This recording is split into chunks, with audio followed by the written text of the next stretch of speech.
프랜시스 웨이랜드 서스턴. 어느 날 그에게 누군가로부터 보내진 상자 하나가 도착합니다. 상자에는 기묘하게 생긴 점토 부조상과 신문기사 스크랩을 포함한 문서들이 들어 있었는데요. 이 부조상과 노트들은 이름은커녕 존재했는지도 몰랐던 그의 종조부 에인절 교수의 유품이었습니다. 종조부가 보낸 부조상은 마치 문어와 용과 인간의 모습이 섞인 듯한 형상을 하고 있었는데, 서스턴은 이 섬뜩하면서도 기묘한 점토상을 바라보며 이게 도대체 무엇인지, 어째서 종조부의 유품으로 이런 잡동사니 같은 것들이 온 것인지 호기심이 생기게 되었고, 그는 자신에게 생겨난 의문과 호기심을 풀기 위해 부조상과 함께 동봉되어 있던 문서들을 열어보게 되었습니다. 하늘을 찌를 듯한 거대한 돌기둥과 녹색으로 뒤덮인 광대한 도시, 상형문자로 뒤덮인 벽에 어디선가 새어나오는 알 수 없는 목소리에 이어 마치 산이 걸어다니는 듯한 수킬로미터의 키를 가진 거대한 형체까지. 이는 모두 조각을 공부하던 윌콕스라는 청년이 꿈에서 본 광경이었습니다. 윌콕스는 꿈을 꾸고 나서 마치 누군가에게 이끌리듯 꿈에서 봤던 모습들을 부조상에 담기 시작하였는데요. 바로 그가 부조상을 들고 에인절 교수에게 찾아간 장본인이었습니다. 윌콕스는 고대 비문의 권위자이기도 하였던 서스턴의 종조부에게 고고학적인 조언을 받기 위해서 그를 찾아간 것이었죠. 에인절 교수는 부조상을 들고 온 윌콕스를 보자 자신을 찾아왔던 또 다른 인물을 떠올리게 되었는데, 이는 그 인물이 윌콕스가 들고 왔던 부조상과 거의 비슷한 모습을 가진 고대의 돌인형을 들고 자신을 찾아왔었기 때문이었습니다. 돌인형을 가져온 인물은 레이먼드라는 경찰로, 그 역시 윌콕스와 비슷한 이유로 에인절 교수를 찾게 되었는데요. 하지만 윌콕스와는 다르게 어떤 끔찍한 의식을 치르던 광신도의 집단으로부터 돌인형을 손에 넣은 것이었습니다. 1907년 11월 1일, 뉴올리언스 남부의 지역 주민에게서 광신도들이 집회를 열고 있다는 신고가 들어오게 됩니다. 이미 심각한 사건임을 인지하고 있던 경찰은 권총과 같은 무기로 무장하며 20여 명의 인원을 이끌고 신고 장소로 출동하게 되는데요. 곧이어 그들은 의식이 벌어졌다는 그 장소에 도달하게 되었습니다. 그곳에는 100여 명의 광신도들이 실오라기 하나 걸치지 않은 모습으로 서로 뒤엉켜 이리저리 뛰어다니고 있었는데요. 그들의 중심에는 2.5m의 거대한 돌기둥이 서 있었고, 그 꼭대기엔 작은 돌인형 조각상이 올려진 상태로 주변에는 납치당한 인근 주민들이 끔찍하게 난도질 당한 채 단두대에 묶여 있었습니다. 그리고 르리에 있는 집에서 죽은 크툴루가 꿈을 꾸며 기다리고 있다는 합창을 하며 크툴루라는 고대의 존재를 숭배하는 의식을 치르고 있었죠. 현장에 도착한 경찰들은 이러한 광란의 현장을 제압하기 시작하는데요. 곧이어 쉬지 않는 총성소리와 경찰과 광신도들의 끝없는 난투극이 벌어졌지만 결국 제압하는 데는 성공하게 됩니다. 그리곤 그들이 왜 이러한 의식을 벌였는지에 대해 듣게 되었죠.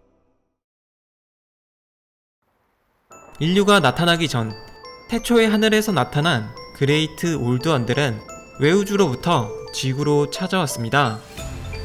그들은 막강한 힘을 발휘하며 다른 외계 종족들이 다스리던 땅을 빼앗고 다녔고, 그 중에서도 크툴루는 남태평양 부근을 점령하며 르리에라는 자신만의 도시를 세워 그곳을 지배하고 있었습니다. 하지만 지상에서 군림하고 있던 그들은 모종의 이유로 땅속이나 바닷속으로 사라지게 되었는데요.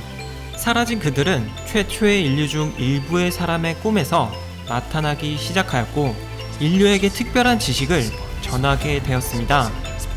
지식을 전해받은 사람들은 특별하고 위대한 존재가 자신을 위해서 내린 계시로 받아들이면서 그레이트 올드원들을 위한 숭배의식을 치르기 시작하게 되죠.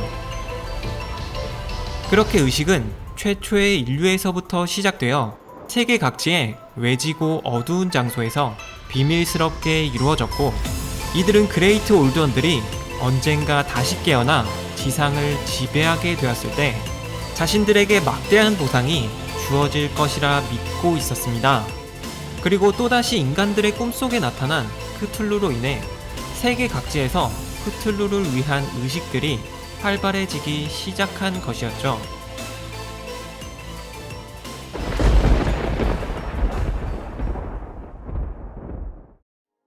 에인절 교수가 남긴 문서의 내용은 여기까지였습니다. 서스터는 사악한 교단의 비밀들을 너무 많이 알게 된 종조부가 그들에게 살해당했을 것이라 추측하게 되는데요. 그는 문서를 살펴본 자신마저도 무사하지 못할 것이라는 불길한 예감이 들었습니다. 결국 그는 모든 것을 잊고 일상으로 돌아가려 했으나 우연히도 1925년 4월 18일자의 신문기사에 우연히 찍힌 크툴루를 나타내는 그 불길한 모습의 조각상을 발견하게 됩니다. 그리고 그의 마음속에서 또다시 호기심이라는 감정이 꿈틀대기 시작했고, 결국 서스터는 신문기사의 출처인 구스타프 요한센이라는 인물을 찾아 노르웨이로 향하게 됩니다.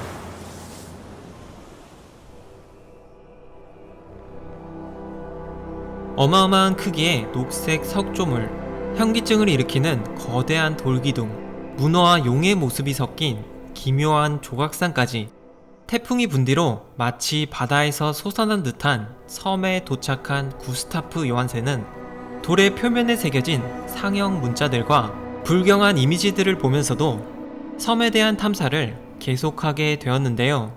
그들은 내키지 않아 하면서도 가져갈 것이라도 있는지 찾아보던 도중 문어와 용의 부조상이 새겨진 거대한 문을 발견하게 됩니다. 요한센은 세상에 이토록 거대한 문이 있다는 사실이 믿어지지 않았지만 그런 생각을 하는 사이 그 어마어마한 돌문이 안쪽으로 슬며시 움직이는 것이었습니다. 문에 열려진 틈은 어둠으로 검게 물들어 있었고 어둠이 마치 문 사이로 퍼져 나오듯이 갑작스레 주변이 어두워지기 시작하였는데요. 곧이어 요한센은 둔중한 발소리와 함께 걸어다니고 비틀거리는 산이 태양을 가렸음을 이해하게 되었습니다. 젤라틴으로 이루어진 녹색의 거대한 괴물을 마주하는 순간 요한센 일행 중 2명이 순간의 공포로 인해 죽고 말았고, 문 앞에서 돌아서기도 전에 일행 중 3명이 흐느적거리는 발에 휩쓸려 죽게 되었습니다. 요한센 일행은 정신없이 도망치며 자신들의 배로 향하였는데 그동안 산만한 괴물이 미끄러운 암석을 따라 어슬렁어슬렁 내려오며 출항을 시작하던 요한센 일행을 향해 달려들기 시작했습니다. 살아남은 동료는 진작에 미쳐버렸지만 요한센은 포기하지 않았고 배보다 빠른 속도로 추격하던 크툴루를 향해 전속력으로 돌진하기 시작하였는데요. 곧이어 선수가 부딪히는 소리와 함께 불에가 터지는 소리가 들려오더니 배가 삽시간에 녹색 덩어리로 뒤덮이면서 1000개의 무덤이 동시에 열린 듯한 악취와 어떤 작가도 표현하지 못할 굉음 소리가 하늘에 울려 퍼졌습니다. 크툴루는 바다에 가라앉으며 찢겨진 파편들이 원래 자리로 돌아가고 있었지만 그 사이 요한센은 크툴루로부터 도망치는데 성공하게 됩니다. 하지만 요한센은 귀향 후 갑작스레 건강이 나빠지면서 결국 오래 버티지 못하고 사망하게 되었는데요.